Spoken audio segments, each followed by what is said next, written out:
Hi, this is Debbie Davis for Outlier Legal, and so excited that all of you are joining us today for our second webinar in our series called Geoarbitrage, Living and Moving to Costa Rica with Kids. I don't know about you guys listening to this, but I personally had to look up the word geoarbitrage when it was presented to me. And so it's good we have some experts here to talk to you about just what that is and how it pertains to moving to Costa Rica or living in Costa Rica with children. I have two people with me here today. One is Natalia Bari. Hi, Natalia. And Stephanie Valverde. At Outlier Legal, we have a lot of stories about the people here, and many of us ourselves have immigrated to Costa Rica and maybe some other countries. And Natalia has quite the story with that. Natalia, you were actually born in Russia, right? Yes, I was born in Kamchatka, which is about the most easternmost part of Russia, northeast, like very close to Alaska. Very close to Alaska. Oh, you mean at the where the bridge was? Very close, yeah. So Beringovsky, which is literally Bering Strait, and Yes. I was right pretty much on the edge. So it was very cold. So I'm very glad to now live in Costa Rica because it's not very cold anymore. Yes, I don't really do cold very well anymore either, but I was glad that you pronounced the name of the town because I wasn't really sure that I would do it right. So thanks for that. But you not only were from Russia, and then you went to the United States with your mom, right, as a kiddo. Yeah, we moved. Yeah, tell us a little bit about that.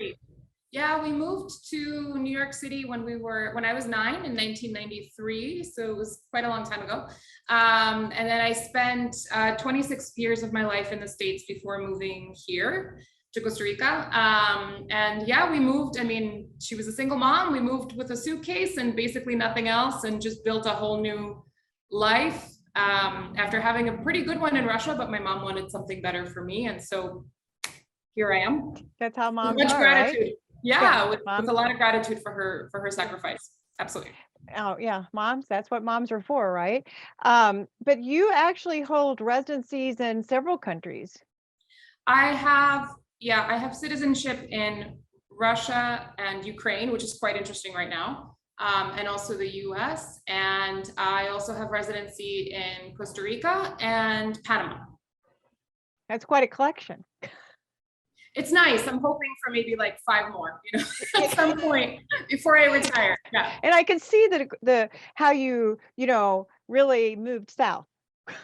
Yeah, so basically now I have to go east and go towards like some of the other countries and maybe try to do a full circle. Yeah, but maybe not back to the coal. No. No. And you were like actually like me, you were a client of Outliers before that you started working and helping Outlier, right? Yes. So I moved with my daughter in 2018, my daughter and my dog at the time.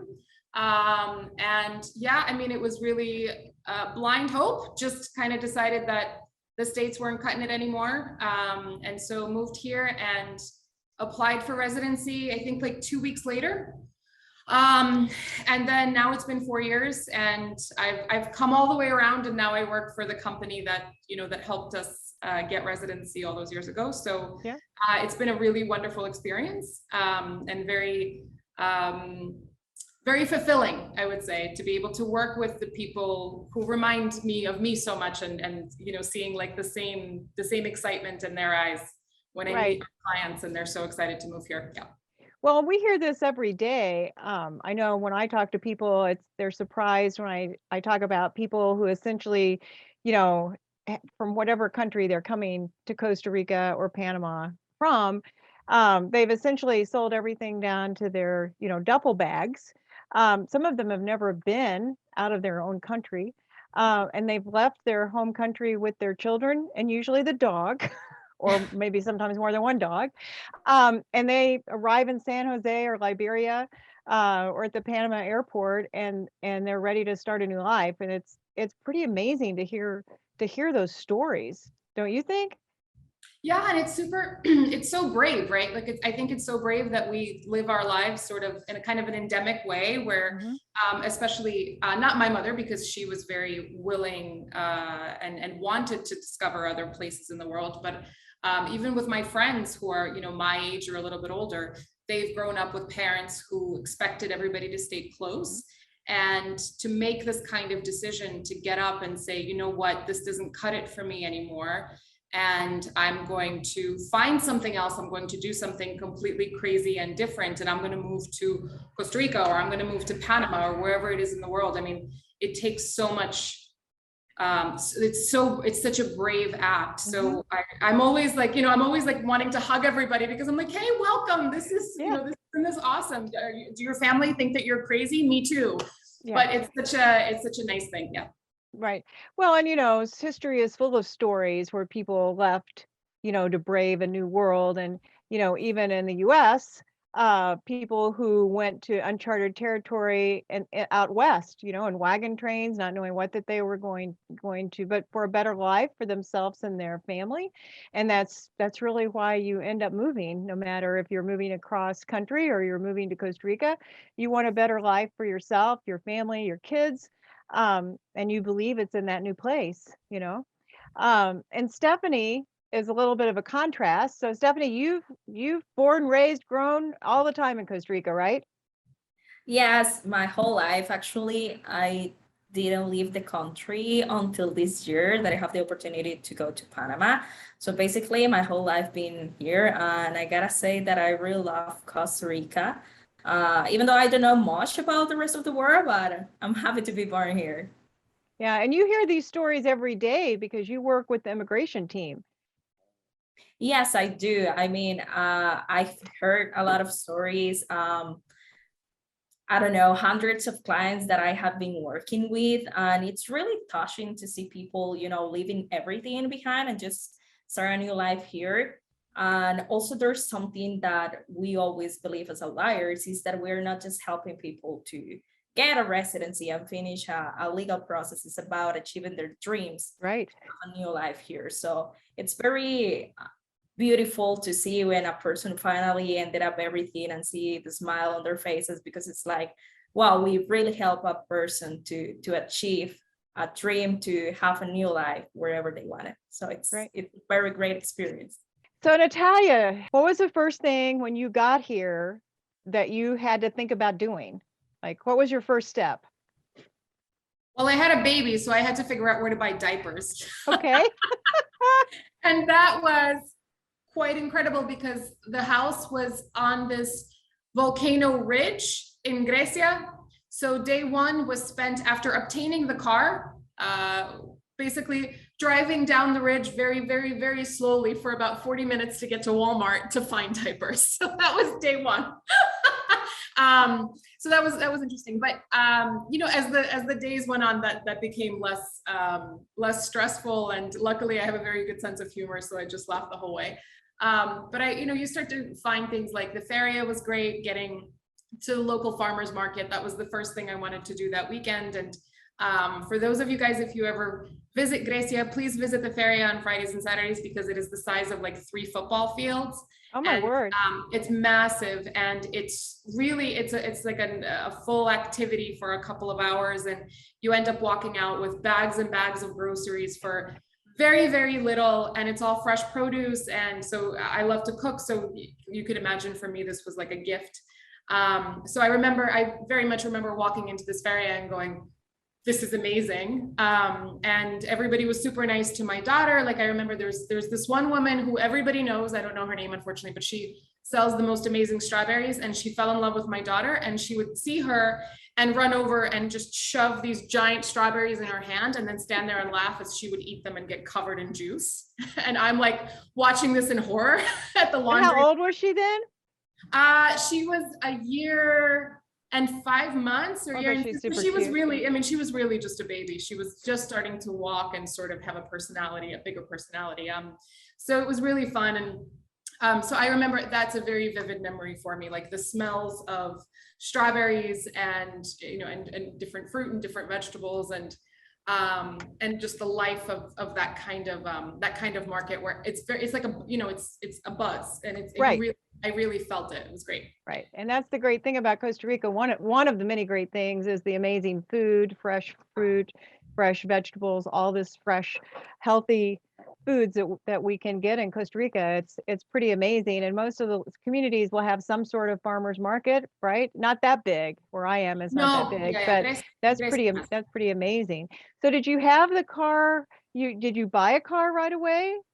Like day one? Yes, bought a car sight unseen from this. I mean, the massive exercise in trust. There were many expats who recommended this one dealership that's specialized in selling cars to expats from abroad. And what this dealership specifically does is they take cars from expats who are leaving and who need to sell, and they don't want to wait around to sell. So they leave the car here for the dealership to handle. And then there's some other expat that's coming in to buy it. And so the transaction became very seamless, and the car was delivered to the house about 20 minutes after we walked in through the door. So it was a very seamless experience. I mean, again, it was an exercise in trust. Amazing. Because, wiring that much money abroad, you're like, I hope this What could works. go wrong? But it did, right? But so many people recommended it, so you just chose to trust it. And it was great. And the car is still around, and it's still driving, and it's been a great experience, honestly. So obviously you came from Russia, but via US. So did you also have the house rented or bought before you came?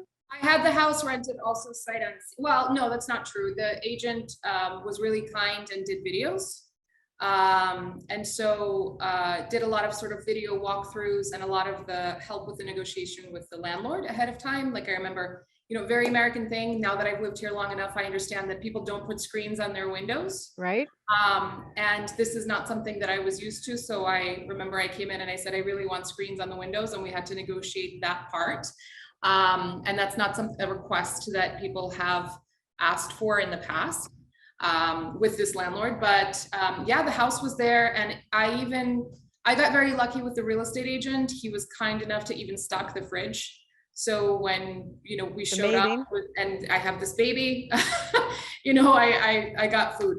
So you should have ordered diapers too. Yeah, in hindsight, always 2020, you think you've got it handled, and then no, and then you're down the mountain. So down the mountain. Well, but eventually you did buy a place. I actually built. So I bought a lot. I bought a lot, and then I ended up building a house. Yeah. Okay. And so I thought we ask Stephanie for a second, because since you do the immigration and you're the expert on those things, a lot of people are looking to come to Costa Rica, and actually get residency. And one of the residencies, if you buy property, is the investor residency. And for that, there's a certain threshold that people have to spend, correct? Yes, they have to spend $150,000 into a property. It could be just land, or you can buy the land and then build a property and basically just get to the required amount, whatever you want to do. Okay. And then that will give them essentially meet the qualification for the investor residency. Correct. You have the possibility to apply as an investor. Okay. But one thing, people can't really get a loan here in Costa Rica, right? They have to kind of come with cash. Is that right? Yes. You have to buy and pay the whole amount for the property. Otherwise, immigration will not accept it. Right. So it has to be on record that that's your equity in the property. Correct. Okay. And so Natalia, maybe you could go into a little bit like how much rents are. I mean, we know how much you have to put in to buy a house, but if people want to come and rent, how do they plan how much that might be? It really depends. I mean, what's interesting, so I did real estate in New York City for 10 years, and that was significantly easier, I would say, than Costa Rican real estate, because in New York, everything is, it's public knowledge. So it's right. Just sort of listed everywhere. It's very easy to find things. Here, it's sort of, it's a lot of word of mouth. The real estate agencies are much smaller. There's not as much brand knowledge of them, especially if you're not in super prime areas. Like I don't know, Tamarindo, or or you're in the San Jose area, like Escazú, or even Santana. So I have lived in the Central Valley area for pretty much all the 4 years. I have lived in Grecia for the first 6 months, and then in Leguasima pretty much thereafter, which is about 30 minutes or so west of San Jose, just down the big highway. And so I can say that I've rented a townhouse home for about $1,200 a month, and it was 3-bedroom, 3-bath, and it was about 2,000 square feet. I have rented a very large sort of, I mean, I don't want to use the word luxury, but I think that's what you would refer to it as, home for about $2,500 a month.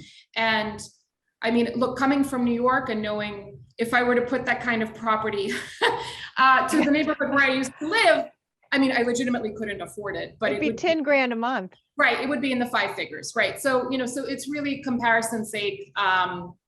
I would say, look, if you're coming here with kids and you're expecting, you know, a 3-bedroom that's going to have kind of, you know, the condominium guards, you're going to have a common pool, you're going to have a little yard, you're going to have a play area for the children outside.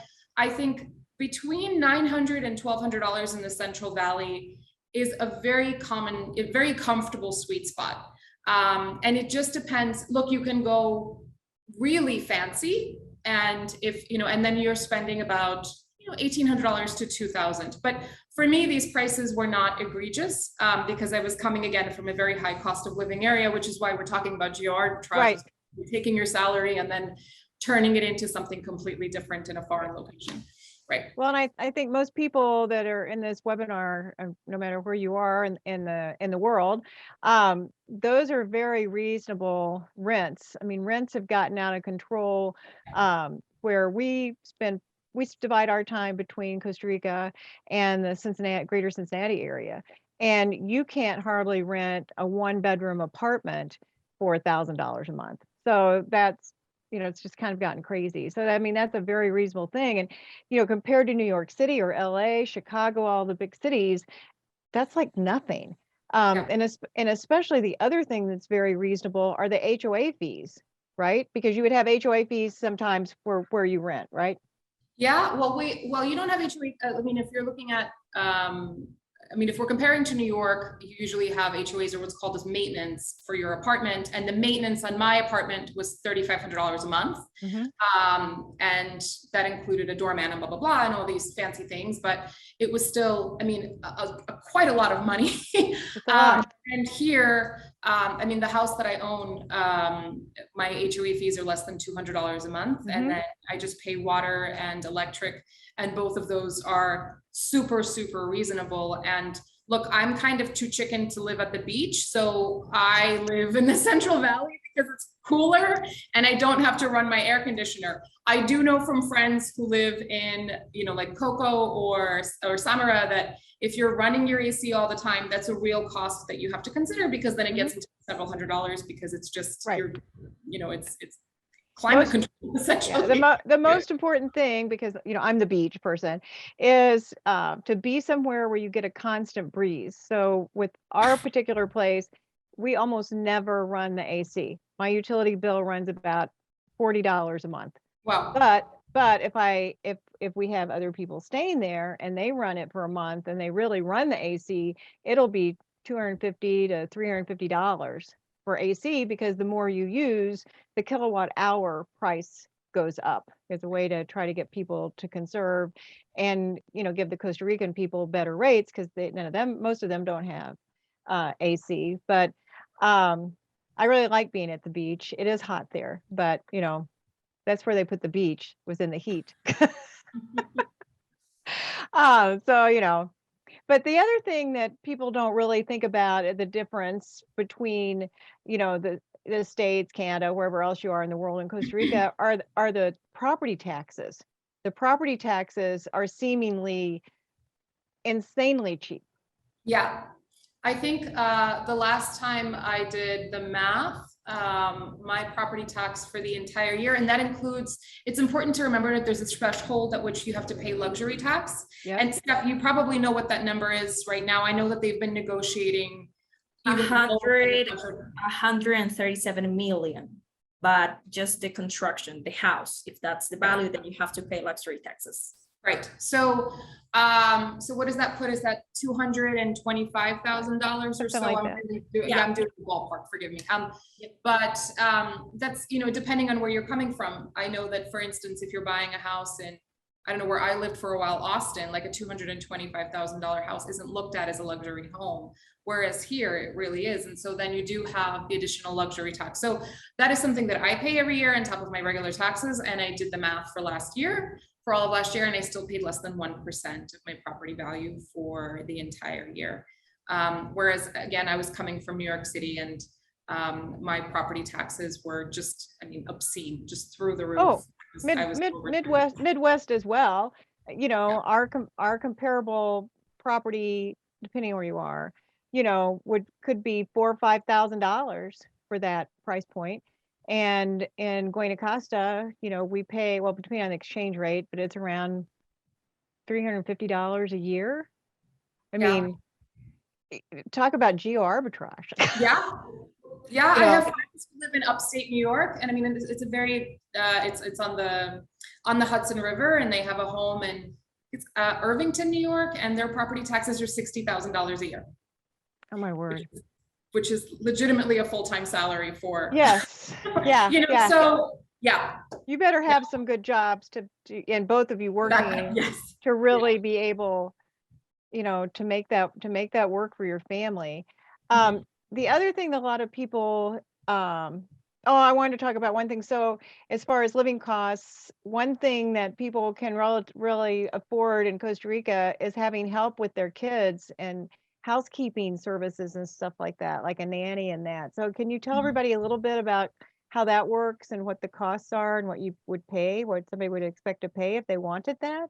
Yeah, so that is, I say that so I have full-time help at home, which I would have never, you know, even in New York, I would have never even considered it because it was Too expensive. I mean, it was just out of this world. So I wouldn't even look at it. But here I have full-time help. And this wonderful person lives with us. During the week, she's with us for 6 days a week. And then she does take off a month in December and goes to see her family. So I have 1 month where I'm trying to figure it out. So You're on your own. dinner in December. It is bad.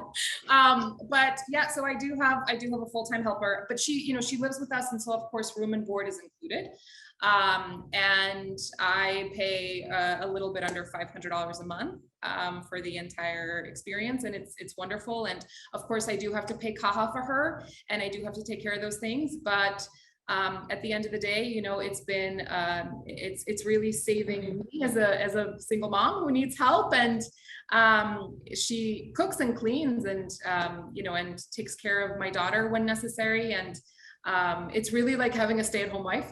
It's really wonderful. Well, and that's a month. I want everybody to make sure they understand it's a month. That's not a week. Correct. That's You couldn't touch that anywhere.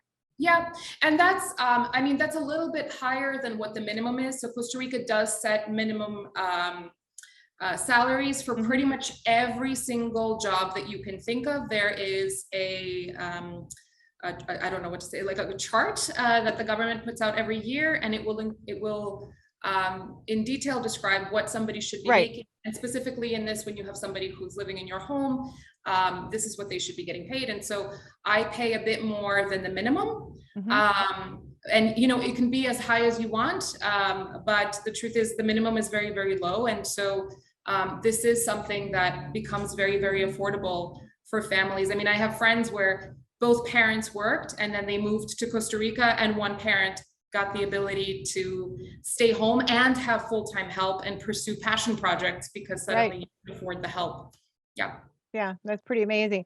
And I believe where people would go to look for that information, Stephanie can correct me because I probably am not going to pronounce it. I'm still working on my Spanish, is the Ministry de Trabajo, who has those lists of all the different types of workers and what they make. But you mentioned something in what you were saying that we should talk about, and that's, you mentioned the caja. And I think, Stephanie, could you really explain to people what I always refer to as the mysterious caja, because nobody really understands it, how it works, or really how much it is, or what we're supposed to do about that. So could you kind of go into that a little bit, since Natalia brought that up? Sure. Well, first of all, Caja is a requirement for everybody who becomes a resident in Costa Rica. It's important to know that it's mandatory as it's not optional. And Caja basically is the social security here in Costa Rica. So you will have full hair coverage about everything from prescriptions, surgeries, anything that you need for everybody that is a resident here. Caja, it's an insurance that you have to pay monthly. And how this is gonna be calculated, it's gonna be based on your monthly income. This can vary depending on the families. And something important to mention is that you do not pay Caja fee per person, you do it per family. Wow. Example, if we are 6 people in a family, only the primary applicant has to pay it, and everybody is gonna be covered by the insurance, so you don't have to pay multiple fees. So basically, how it's gonna be calculated, it will depend in a lot of different things. For example, how much is the exchange rate here in Costa Rica according to US dollars and how much it is. It's fluctuating a lot, so every day it's actually different. Could be higher, could be lower, so it will depend on the day that you get registered with Caja.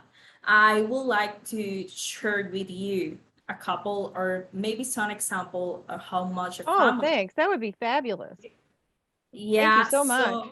You're welcome. So basically, I will get you 2 scenarios, one for a family of an income of $1,000 a month, another one we're gonna be seeing for $2,500 a month. That could be something like very similar what we do every day with people who get residency. So something important to understand about Caja is that you pay for 2 types of insurance. It's not like you can choose, it's something that is already included. The first one is something called IVM. That's basically an insurance that every person has to pay when you get retired and you are going to get a pension from Costa Rica. Okay. And the other one, it's called SPM. That basically is for sickness and maternity. Every single person has to pay for this because it's just how it's established by Caja. So each of them have a different percentage that people has to pay, and it will depend on how much you make per month. So how do you calculate Caja? Basically, you have to do it in colones because this is the way, Caja will get you the fee. So you will get your income and then you're going to multiply it by the exchange rate of the day that you can find on the Central Bank of Costa Rica. And then you will review a chart that Caja has on their system that basically will tell you in which category you are, depending on how much your income is. And then you will be able to find the percentage that you have to pay for the IBM and the SPM.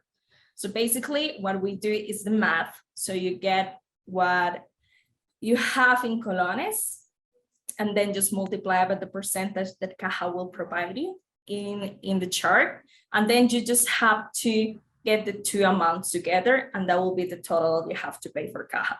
So this is an example as of today and how is the change rate today. It could be higher in a couple of months or it can be lower. We're not sure because it's changing a lot. But basically, you will have to pay approximately $135 per month. This is for the family. The family. Right. Yes. So mom, dad, and I don't know, all the kids that you have. So basically, they're all going to be covered on this same fee. You don't have to pay any additional for the people that you include in your insurance. Right. And it's 100% coverage in that there's no deductible, there's no co-pays. No, there's none of that. It's 100% cover. So for example, if the primary applicant needs a major surgery, you can do it, but the same will be for the children, the same will be for the wife. Every single person that is registered under that insurance will get the exact same coverage as the other ones, okay? Okay. And then, well, this is the same example as before, but with a higher income that will be $2,500. And of course, it's going to change because the percentage that Caja is going to be asking for are going to be higher because, of course, you have more income. But at the end of the day, if this is what you're going to be working with, you're going to be paying $393 approximately, again, for the whole family. for the whole family, sorry, and not just for one person. Mm-hmm. And then just for everybody to know, this is what Caja uses. So as you can see, depending on how much your income is going to be, this is the percentage you have to pay to them. And this is the high one, 10.69%. That will be like the highest percentage that you have to pay if your income is higher than this, and you're going to be on the 5th category. That's how it works. This is for the SEM. That again is just like for sickness and maternity. And then we're gonna have here the IBM, that is for eventually to get and retire or receive a pension from the government. These are going to be the percentages that you have to pay according to your income. So basically, Caja, if you see it, it's something very affordable even for us, for ticos, because you can basically get any type of service. I do believe that, well, if you remember, Debbie, we were talking about dentists, and this is something that is also included in the insurance. You can basically just go to your local clinic and request an appointment so they can review and they can do a cleaning or whatever other service that you need. It's included on this. You don't have to pay anything extra, and you can use it whatever you need. You just go there and say, hey, I need an appointment for whatever specialty that you need for, and they're going to be providing you the service. Right. It's way better than the dental insurance we have, you know, in the States, where you pay and you're lucky if you get $1,000 a year, which, if everybody knows, is like almost nothing to cover dental. It's a pretty amazing program, a pretty, you know, amazing service. And I mean, it really can help, you know, people not worry, you know, and feel comfortable being in a foreign country. Now, you know, you don't get the Caja, right, until you're a resident, right? So you have to be approved. And so Natalia, I think you have always had also another policy, a private policy that you pay for. And you kept that, I think, after your Caja. Can you talk about that a little bit? Yeah, so the reason I did it is because my daughter is asthmatic, and anytime we would travel back to the States, the dry climate sort of just interferes. And so she ends up having inevitably an emergency visit. And so if anybody's been to the emergency room in the States, you remember, or you know what these bills are like. And Absolutely. So the reason that I have a secondary policy and a private policy, and it's very basic, it doesn't cost us that much. The reason we do it is because if we are covered in the States, so if we do visit and something happens, we can easily just go to the hospital. And I can tell you, a few years ago, we did have an instance where she ended up in the PICU for a night in New York City. And that bill was a car. There were some zeros there. There were some zeros. It was a little scary, but I remember, actually, I've never had such amazing an experience with the customer service here. I mean, I called my insurance broker, who immediately put me in touch with somebody. They called me, and I was able to coordinate everything still from the hospital in New York City. And when I got back, they said, there's nothing for you to do. We've got it. And then the next thing I know, I think 3 weeks later, they sent out a check for the full amount minus my deductible, which was about $2,000. But quite honestly, yeah, it was really amazing. So I will keep that insurance just for us for when we travel. And it's important to know that you can get insurance here that will cover you here, but also cover you back home. So you don't need to keep both if you don't want to. So you don't have to keep the one that originates in the States. You can let that one go. And that was a massive savings for us as well, because I remember so this is 4 years ago, and I was, of course, self-employed as a real estate broker, and my health insurance was right around $1,700 a month, and it didn't really cover, frankly, that much. And I still had to pay quite a lot out of pocket between co-pays and deductibles. So just that one expense alone, I mean, really freed up quite a lot of resources for the family. Right. Yeah, and Stephanie, one thing you didn't touch on that I think people would want to know about is that prescriptions are also covered. Yes, prescription, all type of medications is also included. And for example, they give you the prescription, you just go to the pharmacy at the clinic from Caja, and they will handle to you the meds. And you can do that every month. If you need, for example, treatment, they will give to you every month. You just go there and pick up whatever meds that you need. Right. I found that to be kind of an amazing system, the way they do it. They just essentially give you an appointment for when it's time to come and pick up your refill, and you just come and it's ready, and it's no big deal. Now, I'm sure there may be people that are on medications that may or may not be available, because when you're in another country, that can happen. But that happens here as well, that that your insurance won't cover, a certain medication because it's not on their formulary. So, I mean, I think we're all pretty used to that, even in our home countries being an issue.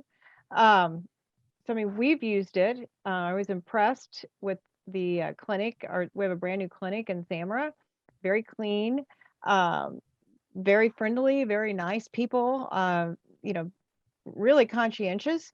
Um, so, I mean, I was impressed, and the friends of mine that use it and have lived in Costa Rica, some of them 16 years, have used it for surgeries and all kinds of things.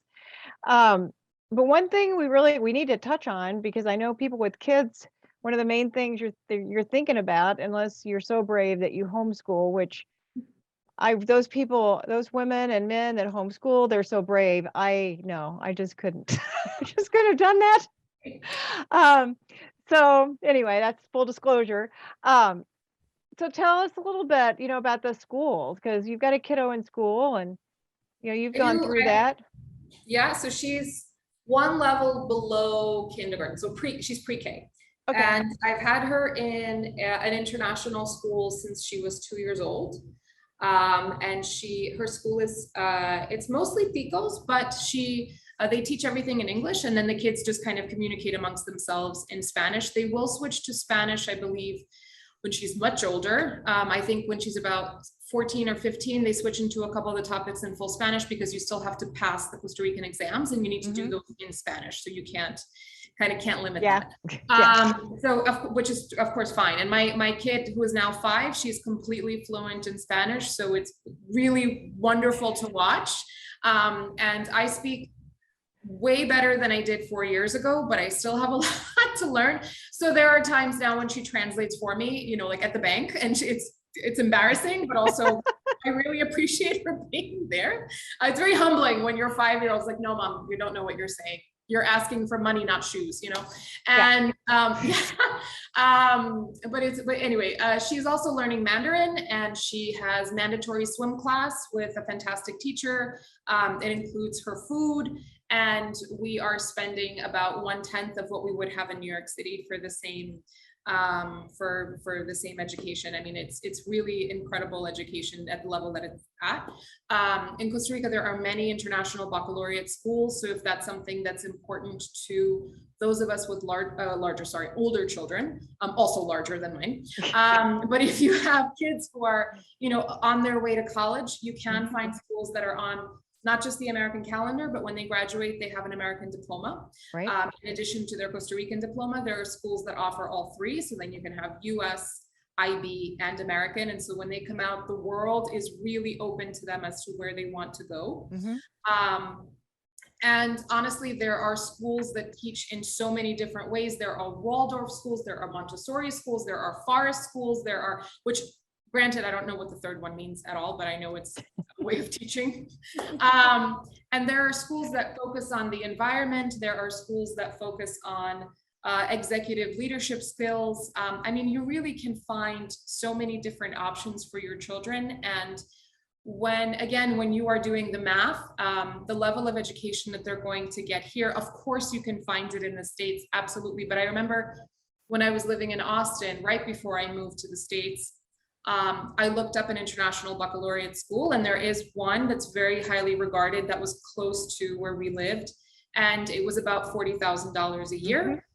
And that was, that was starting from, I believe that was starting from, I looked at like elementary school and up. And I remember in New York City, there was a school that I looked at as well that was about $65,000 a year. And I mean, here I'm spending less than 10, and I have friends who are spending far less than I am.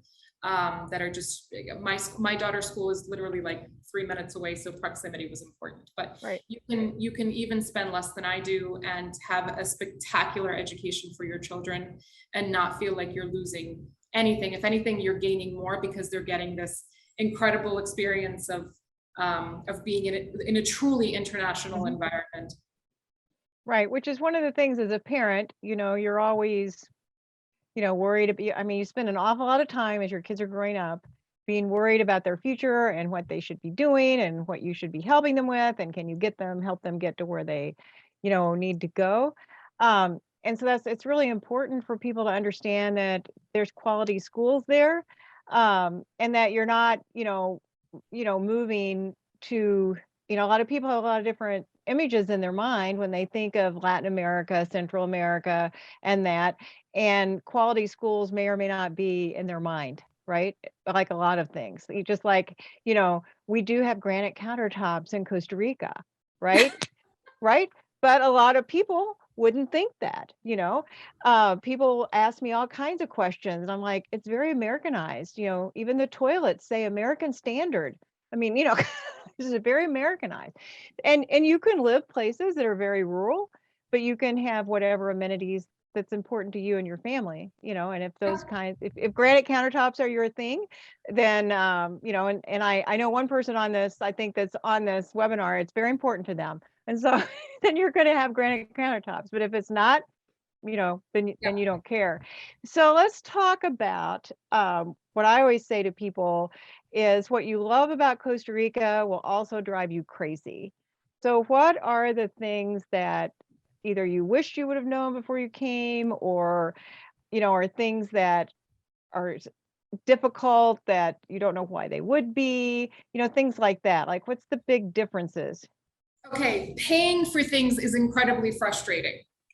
Anytime you have to pay. So Costa Rica has the IVA, which fine. The tax was actually inscribed the year that I moved here in 2018. I remember I moved in the midst of a bunch of protests about the IVA, so that was they were completely peaceful, but they were there, a bit of a nuisance if nothing else. But there's IVA, and then there's also something called factura electrónica. So basically, whenever you have to make a transaction with a business, in order to prove that they have paid that you have paid and they have paid the IVA, it has to go to the hacienda, and so and it happens electronically.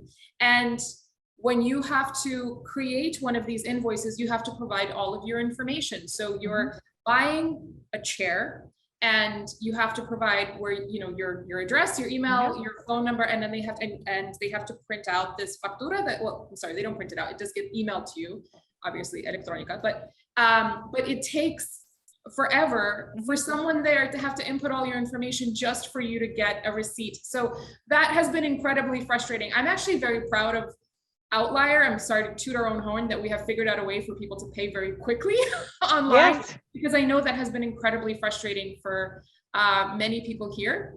And I also find parking lots very frustrating, because for some reason the parking lot rules here can be very stringent. I have showed up to a parking lot that was completely empty, and I park anywhere I please, and the person says to me, no, you have to park right here. And I'm like, but why? There's a whole parking. No, ma'am, you have to park here. Okay. So I have found that to be frustrating, but honestly, I mean, years later, I just laugh it off. Right. Well, some of this is, you'll hear people, right? These things happen, and we just say pura vida, because you have to get to a point where you just know that's the way it's going to be. It took a whole lifetime for you to learn how it is in your home country. You didn't have to learn it in 2 weeks. So it can be very frustrating because there's all these new things. One of the things that is a little bit crazy for us that are not Costa Ricans is the banking, going to the bank. It's a day. Yeah. There's no drive-through. It's your day. No drive-through. And if you just need to get money, well, if you want to get changed currency, you have to take your passport. I still don't really know why, but you do. And if you need to do anything that's complicated, you have to go to the platforma, right? And you need to plan to be there for 3 hours. I mean, that's pretty much maybe 4. So just take a lunch, take some water, and you just can't get, because they have a system. I've never seen anybody have so many things you sign when you're at the bank, when you put money in, your 12 cents in the bank relatively, and there's like 15 pieces of paper. getting your driver's license. We have articles, on all of that. That's another thing about Outlier is really fabulous at education, right? There's, I don't know how many articles on the website about just about everything, from getting your driver's license to the CAHA to different things. And I did want to mention, while Stephanie was talking, that people should look on our website, on Facebook, and especially on YouTube, because the CAHA webinar that we had is on there, and there were lots of questions that were answered for people who really had in-depth CAHA questions. And also on any of these things, you can always post a question to us on Facebook, send an email, just about any way you can get a hold of us and ask a question, and just ask Outlier, and Outlier will have somebody get back to you and try to help you with your question, right? We do that all the time. Education is our big priority for expats so that they can come to Costa Rica and achieve their dream, of being here. So Stephanie, real quick, we talked a little bit about the investor, and the other category that really hits home, I think, for people with kids is the rentista. Could you talk just real briefly? We're going to have other webinars that will go more in depth to this, but could you just kind of touch on that just a little bit? Sure. So basically is a temporary residency that allows people, or basically the main requirement of this is that you have to have a stable and permanent income of $2,500 a month, and you have to show to immigration that you have it from activities that you do outside of the country, I don't know, investments that you have, or work, or savings, or anything. So basically just need to show them to that. And eventually, once that you get approved, you have to bring that money to a Costa Rican bank and, do deposits every single month for 2 years. That is how long will the residency be valid for, and then you have to renew it. But essentially, you just have to tell them, hey, I have enough income to be here in the country for the next 2 years. Okay, and that, for people who are paying attention to your slideshow, that's why there was the different category of the fees for CAHA was the 2,500, because that's actually the rentista number. Yes, is the 2,500. So for those of you that were watching that, that kind of gives you the idea for a family. Could be a family of 2, 4, 20, I think. I don't think anybody but my father's mother had that many children these days, but it would cover everybody. The one thing that people are very shocked to know about, I think, is this: once you get residency, and if you have residency for your children, that there's some housekeeping you need to do to make sure that you have this minor's exit permit in place, right? And Stephanie, could you talk about that just a little bit? Sure. So basically, every single minor that get residence here in Costa Rica, and also children that are born here in Costa Rica, in order to leave the country, you have to request to immigration a permit that is a minor's exit permit, that basically you're authorizing your children to get out of the country.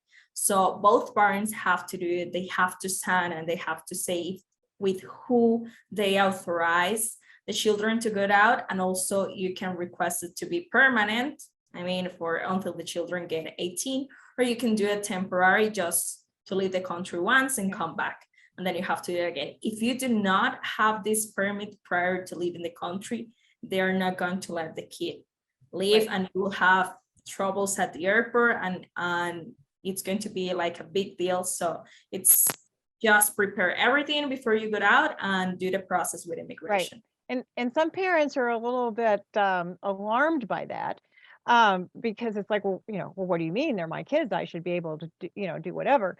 And really, it's to protect the children, right? It's the government's way of protecting the children, so that your children can't be taken by anybody else out of the country but you, right? That's the basis of it, is child protection. Yes, basically here in Costa Rica, we have like so many rights for children, and they are super protected by the government. So we are not just letting anybody to take a children out, because it's like preventing for everybody, you know, that just take a kid out or kidnap or anything. So they basically need to review that actually these children has their parents' authorization to leave and not just a random person who's taking it out. Right, right. So it's really a protection. And I think most of the time when parents learn that, that's the basis for it, then they just will go together and do the permanent one, and then they don't have to go do it every time they're going to go visit the grandparents or whatnot. Yep. Yeah, Natalia. I just want to say that I've done this. It's about 50, I mean, once you get to immigration, you have an appointment, it's maybe 15 minutes of your life. It is really not this grand, you know, it is not that much of an inconvenience, quite honestly. The process is actually very, very well formed. So you just come in with your documentation and a photo of your child, and that's it. And they input it, you sign, and then they give you a copy. The airport has a copy. That's it. Yeah, so just a little small hoop to protect your kiddo. Yeah, seems like a good thing. And you know, even in the US, which that's what I know more about, you know, it's difficult for people, you know, you have to have documentation to take your kid on a plane or a cruise, or, you know, if you're taking them one parent and the other parent kind of thing. You know, so we're kind of used to it. It's just a different system, right? So Natalia, is there anything that you really are passionate about that you want to make sure people know that I didn't think to ask you? That I'm passionate about. Or you just think's important? Oh, I'm thinking. I mean, there's a lot. I think honestly, I think that this is, look, for me, this has been the best decision I've ever made. My daughter, who you have, I don't think, Debbie, I don't think you've met my daughter. I've never met your daughter. Never met my daughter. Okay. She's cutie. Thank you. But Steph has met her, and she's been in this office plenty. I mean, I look at the life that she has here, and you know, all the trials and tribulations, which honestly weren't that bad thanks to Outlier, because they covered all of the sort of the not fun parts of moving to a foreign country. They've been worth it, because she lights up when she's here, and she has the most wonderful friends and the most wonderful teachers. And I do appreciate that we touched on the topic of the minor's exit permit, because I can tell you that I feel that she is significantly more protected here than she ever would be in the States. And I do feel quite a lot more of a peace of mind when she attends school here. So I think that would be my takeaway from the last 4 years of being here, is that I know that she is safe and well taken care of at all times. And I know that she is, and children in general here are revered. And that's such a nice thing for, you know, someone who came from New York, where if I dared bring her to brunch, everybody would give me the stink eye. And so, like, who brought the kid? How could you bring the baby? Who brought the kid? Right, she's just gonna sleep, but no. So it is such a wonderful place to raise kids. So if, you know, if somebody's thinking about moving here with children, please do. It is such a great place to raise a child. Yeah, I was thinking as you were saying that, I want to put this one poll up to ask people, you know, because a lot of people talk about coming, a lot of people, you know, want to come, but I'm curious what people's blocks are, you know, why they haven't moved, you know. If people could just, you know, pick any of the ones here to kind of give us an idea of what's keeping you from, you know, getting on the plane or boat. I guess you could come by boat to get here. Some people drive. Those are really some strong people. You know, you've got to go through a lot of countries to get to Costa Rica. Yeah, the founders of Outlier Legal actually got and drove here from Buffalo, New York. Yeah. So it seems I like that someone said, I really miss Amazon Prime, because that was like an answer that I submitted as, you know, like for a lighthearted conversation. But I know for a fact that there are people I've spoken to who have said, what am I going to do without my Prime? Well, there's services, but it's going to cost you more to get stuff here. Well, so this is interesting. Really, no one has picked being too far from family. I kind of expected that to be more of a on the hit parade there. So that's super interesting to me. Are you guys surprised by that? I am, because I do hear that quite a lot. I meet expats all the time, or I meet people who are on vacation thinking about coming to Costa Rica. And, and they ask me all these questions, and then they say, what am I going to do? I'm really far away from, my mom and dad, or they're aging, which are very, very valid concerns. And the reason that I picked Costa Rica was because I have a direct flight, and Right. I'm only 2 hours behind the East Coast. And it's not just one direct flight, there are many direct flights. So in the event something really happens, I can be there either the same day or the next day. So that did give me a lot of comfort. So just something to think about. And also with the help of Zoom and with the help of our phones, I mean, I keep in touch with everybody on a daily basis. I'm able to see somebody. Probably more. Yeah, actually, yeah. Well, and Stephanie, you brought something up earlier where that, and even Natalia already is, but you're working on your Panamanian, I think I said that right, residency. And I'm kind of curious, like, if people know, Outlier also does residency for people in Panama. So I don't know if people, anybody in this webinar is actually really thinking also of Panama. But if you are, or somebody else who is, send them our way. We have an office there, and certainly you can get all the answers that you need to try to make a decision. We went to Panama first, and decided that that was 12 years ago now. We decided that wasn't for us, and we ended up obviously in Costa Rica. But Panama is a really nice country. It's got lots of beautiful things. The other question I just wanted to, in wrapping up, ask people, a lot of people don't know that Outlier does a lot of things, right? And for people who are coming and moving from another country, us doing a lot of things are helpful. But I don't know how many people knew we did these other things, and that we have information on our website. We have people who can help you. People that can help you with opening the bank account, what you need to do that. Obviously how to get residency, how to qualify for the free healthcare and things like that. And so could just like people would just vote on what things you already knew that we did, so we can kind of get an idea. I think it would be interesting to know, because sometimes what we think is not the way it is. So I mean, I'm talking, I need to push a button. Sorry. Just so everybody knows, I always got the talks too much in class report card. So just in full disclosure. Most verbose. Yeah, most verbose, anybody that knows me would know that. So I guess I really wanted to say to everyone, thanks so much for coming today. We really enjoyed the time that you were here and you gave to us, and appreciate that. We have these videos. The Caja one is already on YouTube. This one, once it gets through being formatted and edited, will also be on YouTube. And so if you can go to the Outlier YouTube page and subscribe, and then also as all the YouTubers say, give us a thumbs up. I can't believe I just said that. That would be great. That would be fabulous.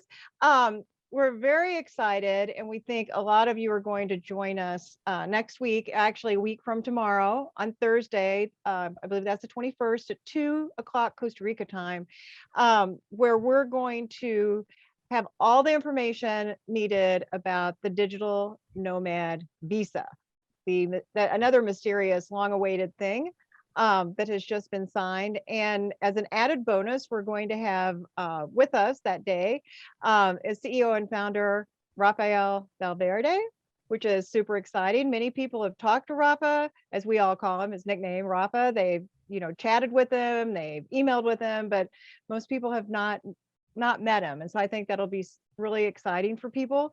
And then along with him will be Alfredo Abrego, who many of you met last time because he helped with the Caja webinar as immigration lead, to just kind of fill in and be able to also talk about that. So don't miss signing up for that. I think we'll have a lot of people, which will be good, so that we can get everybody educated on what is needed by that.